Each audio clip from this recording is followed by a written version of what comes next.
One liner साप्ताहिक current affairs 23 मई 29 मई भाग 1।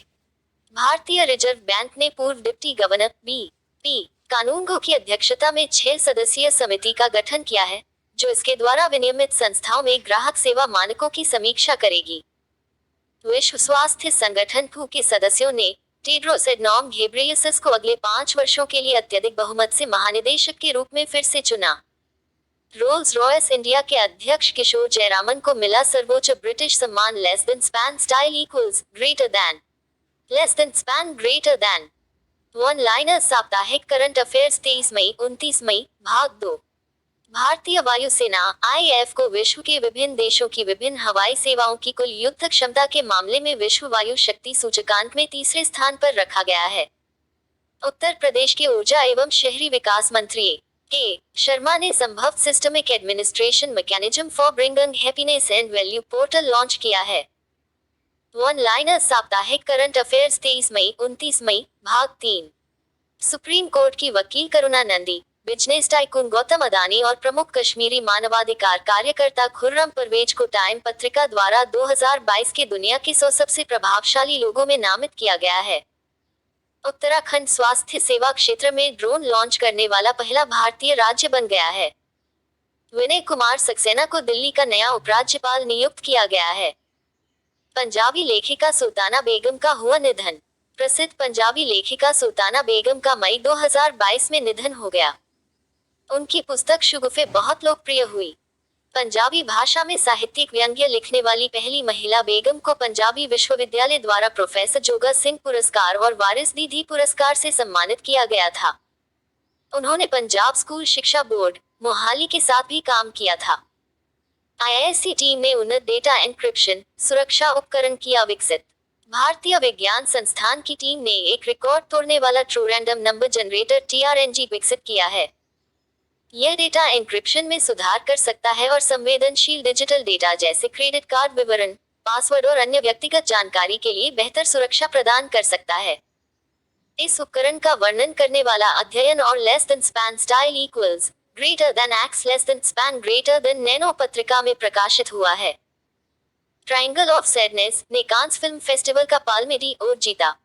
Swedish निर्देशक रूबेन ओस्टलन की फिल्म और क्वोट ट्रायंगल ऑफ सैडनेस और क्वोट ने 28 मई 22 को कान फिल्म समारोह में सर्वश्रेष्ठ चित्र के लिए Palme less than span style equals greater than less than span greater then जीता। जापानी निर्देशक हिरोकाजु कोरेईडा की फिल्म ब्रोकर में उनके प्रदर्शन के लिए समारोह ने कोरियाई स्टार सोन कांग-हो को सर्वश्रेष्ठ अभिनेता का नाम दिया। अली अब्बासी की होली स्पाइडर में पत्रकार के रूप में उनके प्रदर्शन के लिए सर्वश्रेष्ठ अभिनेत्री को जार अमीर इब्राहिमी का पुरस्कार मिला। भारत के सबसे बड़े व्यापारिक भागीदार के रूप में अमेरिका ने चीन को पछाड़ा। अमेरिका ने 2021-22 में चीन को पीछे छोड़ते हुए भारत का शीर्ष व्यापारिक भागीदार बना लिया है। वाणिज्य मंत्रालय के आंकड़ों के अनुसार 2021-22 में अमेरिका और भारत के बीच द्विपक्षीय व्यापार 119.42 बिलियन अमेरिकी डॉलर था, जबकि 2020-21 में यह 80.51 बिलियन अमेरिकी डॉलर था। 2021-22 के दौरान चीन के साथ भारत का दोतरफा वाणिज्य 2020-21 में 86.4 बिलियन अमेरिकी डॉलर की तुलना में 115.42 बिलियन अमेरिकी डॉलर रहा। संयुक्त राष्ट्र शांति सैनिकों का अंतर्राष्ट्रीय दिवस 29 मई। संयुक्त राष्ट्र शांति सैनिकों का अंतर्राष्ट्रीय दिवस प्रतिवर्ष 29 मई को मनाया जाता है। यह लगभग 4200 शांति सैनिकों को सम्मानित करता है, जिन्होंने 1948 से संयुक्त राष्ट्र के झंडे के नीचे अपनी जान गंवाई थी। पहला संयुक्त राष्ट्र शांति मिशन, जिसे UN ट्रूथ सुपरविजन ऑर्गेनाइजेशन कहा जाता है, ने 29 मई 1948 को फिलिस्तीन में परिचालन शुरू किया। 2022 के लिए थीम और quote people peace progress power of partnership और कोट है। शॉन एक्सेन की ऑल दैट ब्रेथ्स ने LOLD और पुरस्कार जीता। फिल्म निर्माता शॉन एक्सेन की डॉक्यूमेंट्री और कोट ऑल दैट ब्रेथ्स और कोट को 2022 लॉयल र पुरस्कार से सम्मानित किया गया है। लॉयल र डॉक्यूमेंट्री अवार्ड, जिसे द गोल्डन आई अवार्ड के रूप में भी जाना जाता है, 2015 में कांस फिल्म फेस्टिवल के सहयोग से फ्रेंच भाषी लेखकों के समाज लास्कैम द्वारा बनाया गया था। पुरस्कार में 5000 यूरो का नकद पुरस्कार शामिल है। PM 30 मई को PM केयर्स फॉर चिल्ड्रन योजना के तहत लाभ जारी करेंगे। पीएम मोदी 30 मई 2022 को PM cares for children scheme के तहत लाभ जारी करेंगे। कार्यक्रम के दौरान बच्चों को पीएम केयर्स फॉर चिल्ड्रन की पासबुक और आयुष्मान भारत प्रधानमंत्री जन आरोग्य योजना के तहत स्वास्थ्य कार्ड सौंपा जाएगा। बच्चों के लिए पीएम केयर्स योजना 2021 में उन बच्चों की सहायता के लिए शुरू की गई थी जिन्होंने अपने माता पिता दोनों को कोविड-19 महामारी में खो दिया है। 34 साल की सेवा के बाद इंस गोमती को किया सेवा मुक्त। इंस गोमती को 28 मई 2022 को मुंबई के नेवल डॉकयार्ड में सेवा मुक्त किया गया था। इंस गोमती का नाम गोमती नदी से लिया गया है और इसे 16 अप्रैल 1988 को चालू किया गया था। सेवा मुक्त होने पर यह पश्चिमी बेड़े का सबसे पुराना योद्धा भी था। राष्ट्रीय समुद्री सुरक्षा में योगदान के लिए इसे 2 बार प्रतिष्ठित यूनिट प्रशस्ति पत्र से एक बार 2007-08 में और फिर 2019-20 में सम्मानित किया गया। मुंबई अंतर्राष्ट्रीय फिल्म महोत्सव का 17वां संस्करण हुआ शुरू। Mumbai international film festival less than span style equals greater then MIFF less than span greater then का 17वां संस्करण 29 मई-4 जून 2022 तक नेहरू सेंटर ऑडिटोरियम वली मुंबई में आयोजित किया जा रहा है। राष्ट्रीय और अंतर्राष्ट्रीय प्रतियोगिता श्रेणी में 119 फिल्मों और गैर प्रतिस्पर्धा श्रेणी में 264 फिल्मों की स्क्रीनिंग की जाएगी। बांग्लादेश की आजादी के 50 साल पूरे होने के उपलक्ष्य में देश को कंट्री इन फोकस चुना गया है। डॉक्टर जितेंद्र सिंह ने उत्तर भारत के पहले बायोटेक पार्क का किया उद्घाटन। केंद्रीय मंत्री डॉक्टर जितेंद्र सिंह ने 28 मई 2022 को जम्मू के कठुआ के घाटी में उत्तर भारत के पहले औद्योगिक बायोटेक पार्क का उद्घाटन किया है। पार्क नए विचारों के उद्भव के लिए केंद्र के रूप में कार्य करेगा और कृषि उद्यमियों, स्टार्टअप, प्रगतिशील किसानों आदि का समर्थन करने के लिए एक मजबूत मंच के रूप में कार्य करेगा। यह जम्मू कश्मीर और लद्दाख की जैव विविधता, औषधीय और सुगंधित पौधों पर शोध करेगा। राजनाथ सिंह ने उत्तराखंड के लिए नए रक्षा संपदा स्किल को मंजूरी दी। केंद्रीय रक्षा मंत्री राजनाथ सिंह ने विशेष रूप से उत्तराखंड के लिए एक नया रक्षा संपदा स्किल बनाने के प्रस्ताव को मंजूरी दे दी है। रक्षा मंत्रालय देहरादून में रक्षा संपदा का एक स्वतंत्र कार्यालय और रानीखेत में एक उप कार्यालय स्थापित करेगा। यह निवासियों संगठनों को रक्षा भूमि प्रबंधन की विभिन्न सेवाओं के लिए समय पर और त्वरित पहुंच प्राप्त करने में सुविधा प्रदान करेगा। लवलीना बोरगोहेन इबा की एथलीट समिति के अध्यक्ष के रूप में चुनी गई। टोक्यो की कांस्य पदक विजेता लवलीना बोरगोहेन को इबा की एथलीट समिति की अध्यक्ष के रूप में चुना गया है। इंटरनेशनल बॉक्सिंग एसोसिएशन इबाद ने घोषणा की कि 2022 महिला विश्व चैंपियनशिप में हुए चुनाव के दौरान उन्हें सबसे ज्यादा वोट मिले। इसके अलावा भारतीय मुक्केबाज शिव थापा को भी इबा एथलीट समिति के सदस्य के रूप में चुना गया है। बंदर की नई प्रजाति का नाम सेला पास के नाम पर रखा। अरुणाचल प्रदेश से दर्ज की गई पुरानी दुनिया के बंदर की एक नई प्रजाति का नाम समुद्र तल से 13,700 फीट ऊपर एक सामरिक पहाड़ी दर्रे के नाम पर रखा गया है। सेला मैकाक मकाका सेलाइक the new to science primate की पहचान zoological survey of India less than span style equals greater than ZSI less than span greater than और कलकत्ता विश्वविद्यालय के विशेषज्ञों द्वारा की गई थी। उनका अध्ययन मॉलिक्यूलर फाइलोजेनेटिक्स एंड एवोल्यूशन के नवीनतम संस्करण में प्रकाशित हुआ है। सरकार 1 अक्टूबर से अनिवार्य पंजीकरण के तहत कागज का आयात लाएगी। वाणिज्य और उद्योग मंत्रालय ने अखबारी कागज, हाथ से बने कागज, लिफाफों जैसे प्रमुख कागज उत्पादों के आयात के लिए पंजीकरण अनिवार्य करने का फैसला किया है। 1 अक्टूबर को या उसके बाद आने वाले सभी आयात कागज आयात निगरानी नीति द्वारा शासित होंगे। वह नीति जिसका उद्देश्य ऐसे उत्पादों की डंपिंग को समाप्त करना और माल के पुनः वितरण के मुद्दे का समाधान करना है। अदानी ग्रीन आर्म ने भारत का पहला पवन सौर हाइब्रिड पावर प्लांट चालू किया। अदानी ग्रीन की सहायक company Adani hybrid energy Jaisalmer 1 limited ने जैसलमेर में 390 मेगावाट का पवन सौर हाइब्रिड पावर प्लांट चालू किया है। यह संयंत्र भारत का पहला पवन और सौर संकर विद्युत उत्पादन संयंत्र होगा। नए संयंत्र का solar energy corporation of India SECI के साथ 2.69 रुपये प्रति kWh टैरिफ के साथ पावर परचेज एग्रीमेंट PPA है। C. ने वार्षिक बौद्धिक संपदा IP पुरस्कार समारोह का आयोजन किया। टेलीमेटिक्स के विकास केंद्र C. ने मई 2022 में दूरसंचार के विभिन्न क्षेत्रों में अपने IP प्राप्तकर्ताओं को सम्मानित करने के लिए वार्षिक बौद्धिक संपदा IP पुरस्कार समारोह का आयोजन किया। कुल 43 अन्वेषकों को उनकी सराहनीय उपलब्धियों के लिए सम्मानित किया गया। पेटेंट, कॉपीराइट और डिजाइन और शोध पत्रों के क्षेत्र में उपलब्धियों के लिए पुरस्कार वितरित किए गए। तीसरी भारत बांग्लादेश यात्री ट्रेन सेवा 1 जून से होगी शुरू। भारत और बांग्लादेश तीसरी यात्री ट्रेन सेवा 1 जून 2022 को शुरू करेंगे।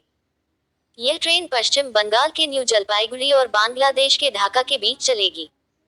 मिताली एक्सप्रेस नई ट्रेन सेवा को भारत और बांग्लादेश के रेल मंत्री 1 जून को नई दिल्ली के रेल भवन से हरी झंडी दिखाकर रवाना करेंगे। यह सप्ताह में 2 दिन रविवार और बुधवार को चलेगी। महिला स्वास्थ्य के लिए अंतर्राष्ट्रीय कार्रवाई दिवस 28 मई। महिला स्वास्थ्य के लिए अंतर्राष्ट्रीय कार्रवाई दिवस या अंतर्राष्ट्रीय महिला स्वास्थ्य दिवस 28 मई को मनाया जाता है। दिन का उद्देश्य महिलाओं के स्वास्थ्य और अधिकारों के बारे में जागरूकता फैलाना है। यह दिन पहली बार 1987 में कोस्टा रिका में महिला global network for reproductive rights WGNRR के सदस्यों के पुनर्मिलन के दौरान अस्तित्व में आया था। 2022 की थीम रेसिस्ट एंड परसिस्ट है। रिदम ममानिया ने एवरेस्ट बेस कैंप पर चढ़कर बनाया रिकॉर्ड। मुंबई के 10 वर्षीय राष्ट्रीय स्तर के कलात्मक स्केटर ने एवरेस्ट बेस कैंप पर चढ़कर रिकॉर्ड बनाया है। रिदम ममानिया न केवल एवरेस्ट बेस कैंप पर चढ़े, बल्कि लगभग 128 किलोमीटर की दूरी तय करके नीचे भी उतरे।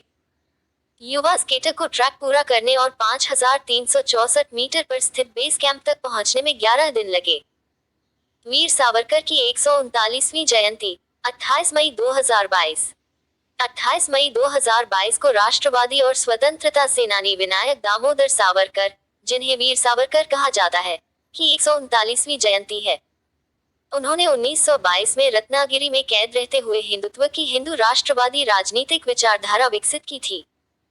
वो हिंदू महासभा में एक प्रमुख व्यक्ति थे। उन्होंने 7 साल तक महासभा के अध्यक्ष के रूप में कार्य किया। CCA ने दी हिंदुस्तान जिंक में सरकार की 29.5% हिस्सेदारी बेचने की मंजूरी। आर्थिक कार्यों की मंत्रिमंडलीय समिति CCEA ने 25 मई 2022 को हिंदुस्तान जिंक लिमिटेड HZL में सरकार की 29.5% हिस्सेदारी बेचने की मंजूरी दे दी, जिससे सरकारी राजकोष को लगभग 38,000 करोड़ रुपए मिल सकते हैं। इस फैसले से सरकार के विनिवेश अभियान को बल मिलेगा। 2002 में सरकार ने HZL में 26% हिस्सेदारी steatite opportunities and ventures limited को 445 करोड़ रुपए में बेच दी। ग्रीन अमोनिया शिपिंग के लिए एक्मे ग्रुप और नीक लाइन के बीच समझौता। सतत ऊर्जा कंपनी एक्मे ग्रुप ने 27 मई 2022 को ग्रीन अमोनिया में सहयोग के लिए जापान स्थित नीक लाइन के साथ एक समझौता ज्ञापन पर हस्ताक्षर किए। दोनों कंपनियां मिलकर वैश्विक स्तर पर ग्राहकों को ग्रीन अमोनिया प्रदान करने की संभावनाएं तलाशेंगी, जिससे अमोनिया की आपूर्ति एक्मे से की जाएगी और नीक शिपिंग पार्टनर होगा। एक्मे गुरुग्राम में मुख्यालय वाली अग्रणी वैश्विक सतत और नवीकरणीय ऊर्जा कंपनियों में से एक है। लघु व्यवसाय क्लस्टर विकास कार्यक्रम के लिए सरकार ने दी दिशा निर्देशों को मंजूरी। केंद्र सरकार ने सूक्ष्म और लघु उद्यम क्लस्टर विकास कार्यक्रम के लिए नए दिशा निर्देशों को मंजूरी दी है। दिशा निर्देशों को 15वें वित्त आयोग चक्र के दौरान लागू किया जाएगा। इस योजना का उद्देश्य कुछ हस्तक्षेप करके सूक्ष्म और लघु उद्यमों की प्रतिस्पर्धात्मकता और उत्पादकता को बढ़ाना है। सूक्ष्म, लघु और मध्यम उद्यम मंत्री नारायण राणे। RBI ने MUFG बैंक पर लगाया 45 लाख रुपए का जुर्माना। RBI ने 27 मई 2022 को जापान स्थित MUFG बैंक पर समयबद्ध कार्यान्वयन और स्विफ्ट से संबंधित परिचालन नियंत्रणों को मजबूत करने के निर्देशों का पालन न करने के लिए 45 लाख रुपए का जुर्माना लगाया। MUFG बैंक जापान का सबसे बड़ा बैंक है। यह 1 जनवरी 2006 को स्थापित किया गया था। यह 3 तथाकथित जापानी और क्वोट मेगा बैंकों और क्वोट में से एक है। भारतीय रिजर्व बैंक के गवर्नर शक्तिकांत दास। उत्तराखंड ने सेवानिवृत्त SC न्यायाधीश के नेतृत्व में बनाया समान नागरिक संहिता पर पैनल। उत्तराखंड सरकार ने 27 मई 2022 को राज्य में समान नागरिक संहिता के कार्यान्वयन पर एक मसौदा तैयार करने के लिए सेवानिवृत्त SC न्यायाधीश रंजना देसाई की अध्यक्षता में 5 सदस्यीय समिति का गठन किया। समिति में प्रमोद कोहली, सेवानिवृत्त न्यायाधीश, सामाजिक कार्यकर्ता मनु गौर, सेवानिवृत्त IAS शत्रुघ्न सिंह और दून विश्वविद्यालय की कुलपति सुरेखा डंगवाल शामिल होंगे। उत्तराखंड के मुख्यमंत्री पुष्कर सिंह धामी। भारतीय अधिकारी अनवर हुसैन शेख बने WTO समिति के नए अध्यक्ष। भारत सरकार के अधिकारी अनवर हुसैन शेख को व्यापार पर तकनीकी बाधाओं पर विश्व व्यापार संगठन की समिति का अध्यक्ष बनाया गया है। मिस्टर शेख यह भूमिका मेक्सिको की एलिसा मारिया ओल्मेडा डी एलेजेंड्रो से लेंगे। विश्व व्यापार संगठन WTO एक अंतर सरकारी संगठन है जो अंतर्राष्ट्रीय व्यापार को नियंत्रित और सुविधाजनक बनाता है। भारत 1995 से विश्व व्यापार संगठन का सदस्य है। केंद्रीय मंत्री अनुप्रिया पटेल ने किया भारतीय व्यापार पोर्टल लॉन्च। वाणिज्य और उद्योग राज्य मंत्री अनुप्रिया पटेल ने 27 मई 2022 को नई दिल्ली में भारतीय व्यापार पोर्टल का शुभारंभ किया। यह पोर्टल भारतीय निर्यातकों और विदेशी खरीदारों के लिए एक अंतर्राष्ट्रीय व्यापार केंद्र के रूप में काम करेगा। इस पोर्टल को भारतीय निर्यात संगठनों के संघ द्वारा विकसित किया गया है। पोर्टल भारतीय निर्यातकों को डिजिटाइज करेगा और उन्हें ऑनलाइन खोजने योग्य बनने में मदद करेगा। नवाजुद्दीन सिद्दीकी को मिला excellence in cinema award. Bollywood अभिनेता नवाजुद्दीन सिद्दीकी को कांस में 20-21 मई 2022 को हुए फ्रेंच रिविरा फिल्म फेस्टिवल में एक्सीलेंस इन सिनेमा अवार्ड मिला। सिद्दीकी को यह अवार्ड एमी विजेता स्टार विंसेंट डी पॉल ने प्रदान किया। सिद्दीकी को यह अवार्ड सिनेमा में उनके योगदान के लिए मिला है। बॉब फाइनेंशियल और HPCL ने लॉन्च किया को branded contactless RuPay credit card. National payments corporation of India NPCI के साथ साझेदारी में बॉब फाइनेंशियल और हिंदुस्तान पेट्रोलियम ने HPCL बॉब को branded contactless RuPay credit card launch किया है। कार्ड विभिन्न सुविधाएं उपलब्ध कराता है जिसमें उपयोगिताओं, किराना और डिपार्टमेंटल स्टोर पर खर्च करने के लिए पुरस्कार शामिल हैं। Bob financial bank of Baroda की पूर्ण स्वामित्व वाली सहायक कंपनी है। बैंक ऑफ बड़ौदा के अध्यक्ष हसमुख अधिया। JSW1 प्लेटफॉर्म के CEO के रूप में नियुक्त गौरव सचदेवा। JSW ग्रुप के ई-कॉमर्स वेंचर JSW1 प्लेटफॉर्म्स ने गौरव सचदेवा को CEO नियुक्त किया है। ई-कॉमर्स प्लेटफॉर्म स्टील, सीमेंट और पेंट बेचता है। JSW1 प्लेटफॉर्म्स के CEO के रूप में नियुक्त होने से पहले सचदेवा JSW वेंचर्स के प्रमुख थे, जहां उन्होंने फंड के लिए उद्यम पूंजी निवेश का नेतृत्व किया। JSW ग्रुप मुंबई में स्थित एक भारतीय बहुराष्ट्रीय समूह है। इसका नेतृत्व सज्जन जिंदल कर रहे हैं। DSEU